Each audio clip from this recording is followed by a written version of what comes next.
साल 1971। भारत और पाकिस्तान की सीमाओं पर सब कुछ सामान्य दिखता है, लेकिन अंदर ही अंदर तूफान तैयार हो रहा होता है।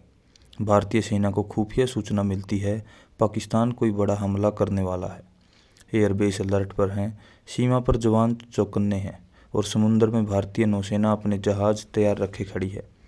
लेकिन दुश्मन का हमला हमेशा चेतावनी देकर नहीं आता। पहला बार एक रात जब ज़्यादातर देश सो रहा होता है, तभी आसमान फट पड़ता है। पाकिस्तान शुरू करता है अपना ऑपरेशन चंगेज़ खान। एक साथ कई भारतीय एयरबेस पर ज़बरदस्त हवाई हमला किया जाता है। मकसद साफ है, भारतीय वायुसेना को उड़ान भरने से पहले ही ख़त्म कर देना। बम गिरते हैं, रनवे जल उठते हैं, धुएं से आसमान भर जाता है। लेकिन यही कहानी बदलती है। भारतीय पायलट आखिरी सेकंड में अपने फाइटर जेट हवा में उड़ा लेते हैं।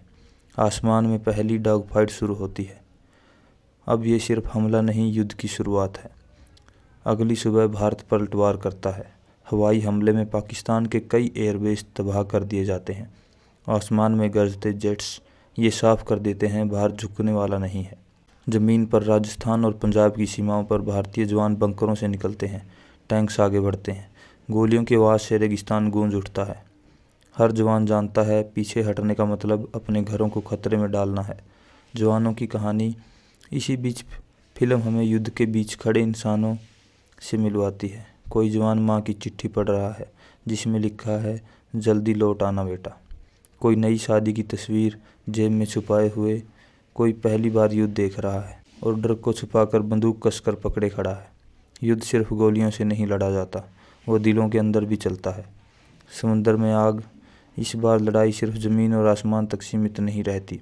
बंगाल की खाड़ी में भारतीय नौसेना पाकिस्तान की सप्लाई लाइंस पर हमला करती है।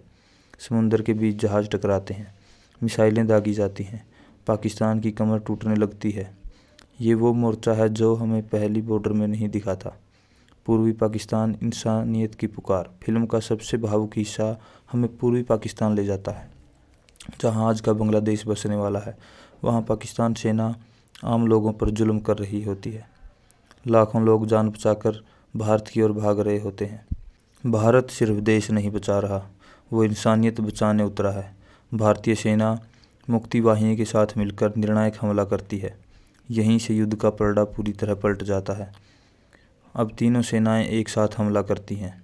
आसमान से बम बरसते हैं, ज़मीन पर टैंक्स आगे बढ़ते हैं, समुंदर से रास्ते बंद कर दिए जाते हैं, भारी नुकसान होता है। कई अपने हमेशा के लिए सो जाते हैं, लेकिन अंत में पाकिस्तान सेना आत्मसमर्पण कर देती है। जो आंखें भिगो देता है, बांग्लादेश आज़ाद हो जाता है, भारत जीत जाता है, तिरंगा लहराता है। लेकिन जश्न के बीच एक आवाज़ गूंजती है, शहीदों के नाम पढ़े जाते हैं। कैमरा उन खाली बिस्तरों पर जाता है जहां अब कोई नहीं लौटेगा। फिल्म आखिरी लाइन पर ख़त्म हो जाती है। ये जीत मिली है, लेकिन इसकी कीमत बहुत भारी है।